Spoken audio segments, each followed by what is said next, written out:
Hey guys, Trevor here. And in this video, I'm going to show you how to remove a song from an Instagram post. Now let's tap on the profile button at the bottom right. And if I open up this post, you can see at the very top, it has a song associated with it. And if I tap on those three dots and hit edit, it doesn't give me the ability to remove or even edit or change that song. There is one way to do it though. We need to hit cancel here and back, and we need to get to your settings as the first step. So tap on the profile at the bottom right, and then at the top right, tap on those three lines.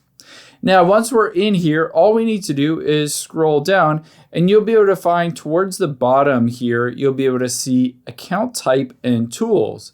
Just tap on that, and you can see I have a personal account. To be able to do this and remove the songs, we need to switch to a professional account, either a business or a creator account. It's completely free, so let's tap on that and then go through this process. You can choose whether to display it on your profile, and let's hit switch. Now, after we've done that, it will ask whether we want a business or a creator account. In my case, I'm just going to choose creator and then hit next. Now, after we've done that, we can just skip out of all of this. We don't need to finish setting up the profile, but you can see now I have a professional account because professional dashboard shows up on here. And now I'll be able to remove that song. So let's scroll down and go back to that post. Now, when we are on this post, if we wanted to remove the song, we can tap on those three dots.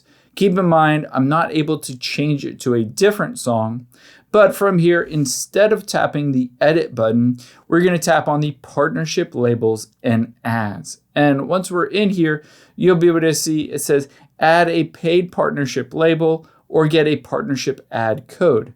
Now, the nice thing is essentially when you do this, it will remove that song because there are compliance issues with having a song that is copyrighted associated with paid partnerships.